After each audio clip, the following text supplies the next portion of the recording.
तो मूवी की शुरुआत होती है एक कोर्ट ट्रायल से, जहां गिलबर्ट नाम के आदमी का केस इसलिए चल रहा था क्योंकि हाल ही में उसका एक चेक बाउंस हुआ, जिसके लिए जज ने ज्यादा ही सख्ती दिखाते हुए उसे 18 महीने की सजा सुना दी। लेकिन गिलबर्ट निकला सिग्मा मेल, जो कि अगले 6 महीने में ही जेल से भाग निकला, क्योंकि इतना बड़ा तो उसका क्राइम था भी नहीं। खैर, अब वो बॉर्डर क्रॉस करके कनाडा में आया, जहां उसे ये आइसक्रीम बेचने के पैम्पलेट दिखे, जिसमें उसे किसी वर्कर की जरूरत थी। तब गिलबर्ट ने इस पेप्सी से आइसक्रीम बेचने की बात कही, जिस पर पेप्सी ने पहले ही उससे आईडी कार्ड मांगा।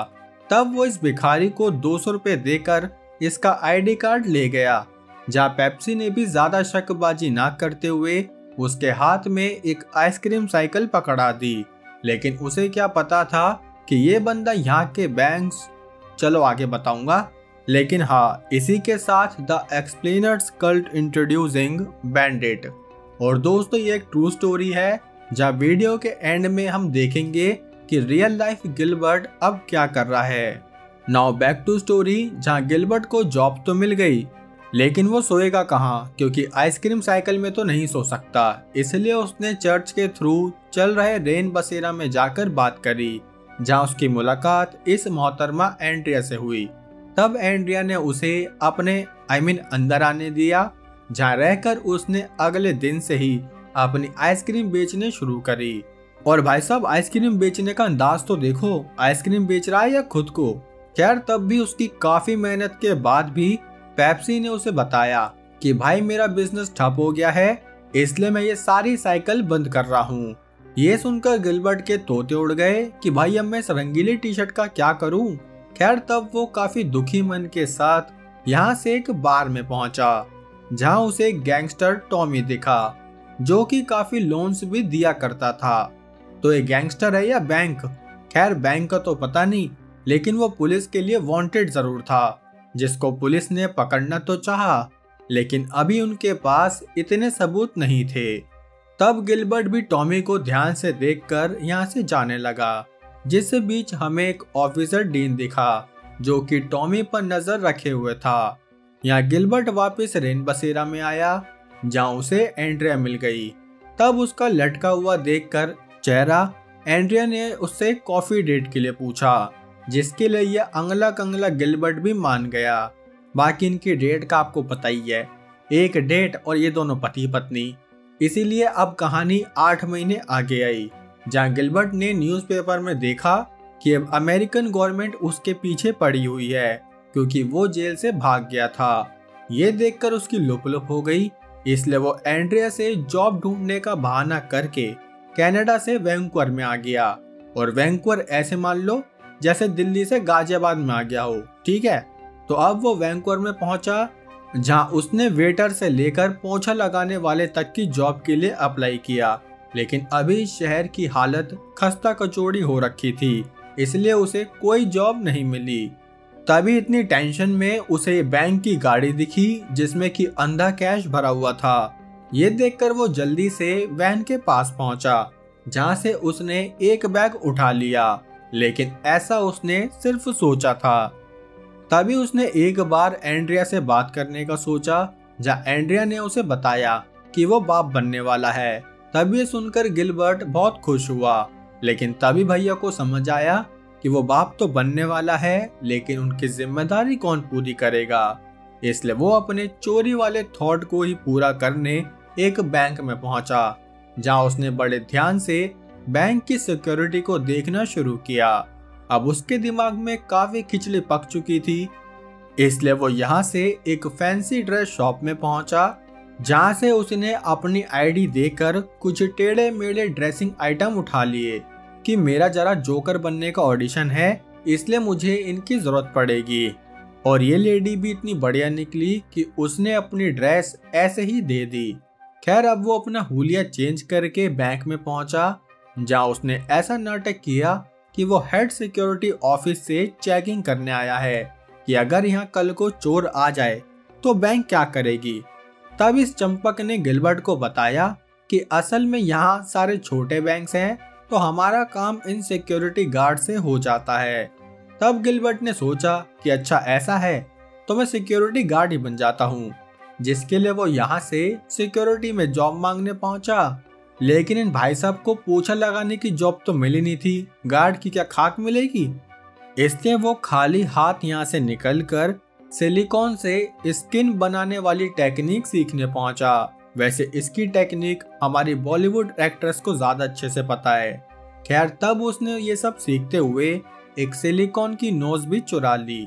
अब पहली बार अपना तगड़ा वाला ट्रांसफॉर्मेशन करके वो अपनी पहली चोरी के लिए तैयार हुआ, जिसके बाद वो यहाँ से सीधा जेसिका की टेबल पर पहुंचा, जहां उसने एक लेटर में अपनी डिमांड लिख कर दी कि अगर तुम गलती से भी चिल्लाई तो ये बंदूक तुम्हारे अंदर दे दूंगा। तब उसकी बंदूक देखकर जेसिका उसे सारे पैसे देने लगी, लेकिन अब ये दिक्कत हो गई कि गिलबर्ट भैया पन्नी लाना तो भूल ही गए। इसलिए तब जेसिका ने पूरा सहयोग देते हुए उसे सारे पैसे अपने ही लेडीज पर्स में रखकर दे दिए, जिन्हें लेकर गिलबर्ट वापस फैंसी ड्रेस शॉप में पहुंचा, जहां उन भाड़े के कपड़ों को वापस करके वो इस महिला के वॉशरूम में घुस गया, जिसके बाद उसने वो लेडी पर्स के सारे पैसे अपनी जेब में डाल लिए। अब वो यहाँ से एयरपोर्ट में पहुंचा, जहां उसे एक और प्रॉब्लम का सामना करना पड़ा कि असल में जब उसका बैग एक्सरे होगा तो उसमें काफी कैश दिख जाएगा। इसीलिए उसने दोबारा वॉशरूम में जाकर सूटकेस के सारे पैसे अपने अंडरवेयर में छुपा लिए, जिसके बाद वो दोबारा चेकिंग एरिया में आया, जहां उसे पता चला कि असल में डोमेस्टिक फ्लाइट्स के सामान का एक्सरे नहीं होता। तब ये जानकर वो बहुत खुश हुआ, जिस खुशी को मनाने वो एंड्रिया के पास पहुंचा, लेकिन उसने एंड्रिया को अपनी चोरी के बारे में कुछ नहीं बताया, बल्कि वो उन पैसों से एक मकान लेने चले गए, जिसे देखकर सारी औरतों की तरह एंड्रिया भी बहुत खुश हुई। तब गिलबर्ट एंड्रिया से बोला कि असल में मुझे अपना फैमिली बिजनेस देखने बार बार आउट ऑफ स्टेशन जाना होगा, लेकिन अंदर ही अंदर वो जानता था कि उसे ये चोरी कंटिन्यू करने के लिए किसी स्ट्रॉन्ग पर्सनैलिटी की जरूरत पड़ेगी। इसलिए वो यहाँ से सीधा टॉमी के पास पहुंचा कि मेरे पास आपके लिए एक मास्टर प्लान है। तब टॉमी बोला कि कैसा प्लान? यह सुनकर गिलबर्ट उसे खिड़की पर लेकर आया कि ध्यान से देखो कैसे मैं 3 मिनट में उस बैंक को लूट कर आता हूँ। ये कहकर वो बाहर निकला, जहाँ उसने चेंजिंग रूम में अपना हुलिया चेंज करके बैंक को पूरे 3 मिनट 9 सेकंड में लूट लिया। ये देखकर टॉमी बहुत खुश हुआ, लेकिन बिजनेस की बात हमेशा अकेले में होती है, इसलिए पहले टॉमी ने अपने राइट हैंड डेव को यहाँ से भेज दिया, जिसके बाद गिलबर्ट ने उसके साथ डील करी कि वो बैंक में डाका डालेगा, जिसके बदले में टॉमी को कमीशन मिलेगी, लेकिन उसे कमीशन के बदले में गिलबर्ट को पुलिस से भी बचाना होगा। तब टॉमी ने उसे हाँ कह दी, जबकि पुलिस खुद उसे पकड़ने की तलाश में घूम रही थी। खैर अब गिलबर्ट ने एक के बाद एक बैंक्स में चोरी करनी शुरू करी, जहां उसने अपने उल जलूल हुलिये के साथ 59 बैंक्स में चोरी को अंजाम दिया। वैसे शुक्र है 59 में दिया, ना कि 69 में। खैर अब उसके पास अंधा पैसा होने लगा, जिससे उसने एक कार भी ले ली। साथ ही वो टाइम टू टाइम टोनी को भी उसका शेयर दे देता, ताकि वो बाद में पुलिस को संभाल सके। लेकिन अब टॉमी इस लालच के समुद्र में डूबने लगा, इसलिए वो बोला कि क्यों न तुम ज्वेलरी शॉप पर हाथ मारो, क्योंकि वहाँ प्रॉफिट ज्यादा है। जिसके लिए गिलबर्ट मान तो गया, लेकिन उसने किसी भी आदमी को मारने से मना किया। यहाँ बढ़ती चोरियों को देखकर डीन के कमांडिंग ऑफिसर ने उसे खुली छूट दे दी कि जो करना है करो, बस उस टॉमी को पकड़ कर लाओ, क्योंकि इनके हिसाब से शहर में सारी चोरी टॉमी की वजह से हो रही थी। इसलिए डीन ने इस ऑपरेशन के लिए अपनी पूरी टीम को खड़ा किया, जो कि टॉमी की हर एक हिलने हिलाने की एक्टिविटी पर नजर रखेगी।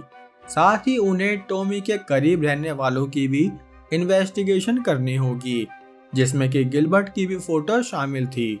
दूसरी तरफ गिलबर्ट जब घर पहुंचा तो उसने देखा कि एंड्रिया को उसका सारा पैसा मिल गया। ये देखकर पहले तो वो 30 सेकंड तक सोचता रहा, लेकिन फिर उसने एंड्रिया को सब बता दिया कि असल में वो एक ऐसा चोर है जो अपना रूप बदलकर काफी बैंक्स लूट रहा है। तब उसने एक डेमो एंड्रिया को भी करके दिखाया, जो देखकर एंड्रिया ऐसे चौंक गई जैसे यहाँ उसके सारे एक्स बॉयफ्रेंड आ गए हो। खैर तब घर जाकर उसने गिलबर्ट से एक प्रॉमिस लिया कि वो कभी भी किसी की जान नहीं लेगा, चाहे इन बैंक्स को कितना भी लूट ले, क्योंकि कुछ टाइम पहले ये बैंक्स ही हाई इंटरेस्ट चार्ज करके एंड्रिया को सड़क पर ले आए। खैर अब अगले दिन गिलबर्ट टॉमी के बार में पहुंचा, जहां पुलिस भी इन पर नजर रख रही थी। तभी अंदर टॉमी ने उसे बताया कि आज तुम्हें एक ज्वेलरी शॉप लूटनी है, जिसमें तुम्हारी हेल्प ये नशेड़ी भी करेगा। जिसे सुनकर गिलबर्ट अपने रूप बदलने वॉशरूम में पहुंचा। तभी वहां उसके निकलते ही डीन खड़ा था, जिससे वो समझ गया कि जरूर यही आदमी अपना रूप बदलकर चोरी करता है, क्योंकि अभी उसके फेस पर सिलिकॉन ग्लू लगा हुआ था। इसलिए इन्होंने तभी सारी फैंसी ड्रेस में फोन करके पूछा, जिससे कि इन्हें गिलबर्ट के खिलाफ कुछ सबूत या गवाह मिल सके। अब रात में डीन को कॉल आया, जहां पुलिस ने एक पियक्कड़ को पकड़ लिया। असल में टॉमी का राइट हैंड डेव निकला, जिसने गिलबर्ट के बारे में पुलिस को सब कुछ बता दिया, क्योंकि उसके आने से टॉमी ने डेव को घास डालनी बंद कर दी थी। साथ ही इन्हें पता चला कि अब गिलबर्ट एक बड़ा हाथ मारने वाला है। इसलिए अगले ही दिन इन्होंने सारे बड़े बैंक्स पर नजर रखनी शुरू करी। लेकिन असल में गिलबर्ट इस बार बैंक्स को नहीं बल्कि ज्वेलरी शॉप लूटने वाला था, जिसमें उसका साथ इस नशेड़ी ने भी दिया। तब ये पहले तो कैमरा ठीक करने वाला बनने का नाटक करने लगे, जिसके बाद ही इन्होंने उन अम्मा को सारी ज्वेलरी भरने के लिए कहा, जहाँ पहले तो अम्मा मना करने लगी, लेकिन फिर एक लंबी सी बंदूक को देखकर उनकी लुप लुप हो गई। इसलिए उसने चुपचाप वो सारी ज्वेलरी इन्हें दे दी। तब ये दोनों यहाँ से निकलने लगे, जहाँ गलती से नशेड़ी की बंदूक यहीं रह गई। जैसे बीच हल्ला मचते ही पुलिस ने भी इनका पीछा किया, लेकिन जब तक गिलबर्ट उस नशेड़ी के साथ यहाँ से भाग निकला। पर हाँ, वो जानता था कि पुलिस अब उसे नहीं छोड़ेगी, इसलिए उसने तभी एंड्रिया को फोन किया कि वो अपना सारा सामान पैक कर ले। जिसके बाद उसने नशेड़ी को वापस टॉमी के बार में भेज दिया। अब जब वो अपने घर पहुंचा तो वहाँ एंड्रिया का डिलीवरी टाइम आ गया, इसलिए वो जल्दी से उसे लेकर हॉस्पिटल में पहुंचा, जहाँ काफी मशक्कत करने के बाद इनकी बेटी पैदा हुई। यहाँ पुलिस ने गिलबर्ट के घर पर धावा बोला, लेकिन उन्हें यहाँ कोई भी नहीं मिला, क्योंकि अब गिलबर्ट ने टॉमी की मदद से एक नया घर ले लिया, जिसके बारे में अभी तक किसी को नहीं पता था। इसलिए यहाँ गिलबर्ट के 18 महीने बड़े आराम से बीत गए। लेकिन तभी एक दिन यहाँ टॉमी आया, जो गिलबर्ट को छत पर ले जाकर उसके आगे की चोरी के बारे में पूछने लगा। पर तब उसने मना कर दिया कि नहीं, अब मैं कोई चोरी नहीं करूंगा। जिसे सुनकर टॉमी यहाँ से चला गया। लेकिन जब गिलबर्ट ने देखा कि उसके पास पैसे अब खत्म हो रहे हैं, तो उसके दिमाग में फिर से कुछ खुराफाती करने का आइडिया आया, जिसके बारे में उसने एंड्रिया से भी बात करी, जहाँ एंड्रिया उसे मना करने लगी कि नहीं, मैं नहीं चाहती कि तुम दोबारा से चोरी करो, लेकिन गिलबर्ट को तो अपना घर चलाने के लिए कुछ तो करना पड़ेगा। इसलिए वो आधी रात को ही उसके लिए एक लेटर लिखकर चला गया कि वो लंदन जा रहा है। अब अगली सुबह जब एंड्रिया उठी तो उसे गिलबर्ट तो नहीं मिला, लेकिन हाँ, उसके फोन पर डीन का कॉल आया कि हमें आपके हस्बैंड से बात करनी है, जिस पर एंड्रिया ने मना किया कि वो घर पर नहीं है। तभी डीन ने अचानक से एक न्यूज़पेपर देखा, जिसमें कि डोमेस्टिक एयरलाइंस की एक ऐड थी। तब वो समझ गए कि जरूर वो डोमेस्टिक एयरलाइन से जाता होगा, जिससे उन्हें पता चला कि गिलबर्ट अभी लंदन में गया हुआ है। या लंदन में गिलबर्ट एक होटल में पहुंचकर अपनी अगली चोरी का प्लान करने लगा। तभी उसने एंड्रिया को फोन करके कहा कि वो उसे ठीक 5 बजे एयरपोर्ट पर मिले। जिसके बाद वो अपना रूप बदलकर एक बैंक में गया, जहां उसने इस मोहतरमा से दोबारा अपना सूटकेस तो भरवा लिया, लेकिन जब वो अपना रूप बदलकर बाहर आया तो उसने देखा कि यहाँ सारी टैक्सीज को पुलिस ऑफिसर्स भगा रहे हैं, ताकि वो चोर कोई टैक्सी लेकर यहाँ से भाग ना पाए। तब उसने इस मोहतरमा को अंधे पैसे देकर उसकी कार खरीद ली, दूसरी तरफ डीन चोरी की जगह पहुंचकर सबको गिलबर्ट की फोटो दिखाने लगा। तभी एक ऑफिसर ने उसे बताया कि हाँ, मैंने इस आदमी को कार से जाते हुए देखा था। तब डीन समझ गया कि जरूर गिलबर्ट यहाँ से भाग रहा है। यहाँ गिलबर्ट उस कार से एयरपोर्ट में पहुंचा, जहाँ एयरपोर्ट अथॉरिटी को उसके वांटेड होने की खबर लग गई। लेकिन जब उन्होंने डीन को इस बारे में बताया तो डीन ने भी उसे छोड़ दिया, क्योंकि वो उसे तब पकड़ेंगे जब वो लैंड कर जाएगा। तब गिलबर्ट खुशी खुशी कनाडा आया, जहाँ उसकी बीवी पहले तो बहुत खुश हुई, लेकिन ये खुशी जल्दी दुख में बदल गई, क्योंकि यहाँ दोनों तरफ से पुलिस की कार आ गई। साथ ही पीछे से डीन ने आकर गिलबर्ट का खेला यहीं खत्म किया, जिसके बाद डीन ने उसे ऑफर किया कि तुम टॉमी को पकड़वा दो, फिर हम तुम्हारी सजा कम करा देंगे। लेकिन गिलबर्ट ने उसे साफ मना कर दिया, जिसके बाद एंड्रिया भी उससे मिलने आई, जो कि इस बात से गुस्सा थी कि आज तक गिलबर्ट ने उसे अपना रियल नेम तक नहीं बताया। वाह, यहाँ बंदा जेल में जाएगा और इन्हें नाम की पड़ी है। खैर, तभी अगले दिन टॉमी भी उससे मिलने आया, जो उससे बोला कि तुम पुलिस को मेरे बारे में बता दो, फिर वो तुम्हारी सजा कम कर देंगे। लेकिन गिलबर्ट ने साफ मना कर दिया कि मैं हुलिया बदलता हूँ, लेकिन अपनी दोस्ती नहीं। जिसके बाद उसे कोर्ट में 20 साल की सजा सुना दी गई। और दोस्तों, ये एक रियल स्टोरी थी, जिसमें आज रियल का गिलबर्ट एक ट्रक ड्राइवर है और उसके पास कोई पैसे नहीं बचे, जबकि एक वक्त पर पूरे कनाडा के बैंक्स में सिर्फ उसकी ही चर्चा होती थी, जिससे हम समझ गए कि वक्त हमेशा एक जैसा नहीं होता। आज अच्छा है तो कल बुरा भी होगा, और आज बुरा है तो कल अच्छा भी होगा।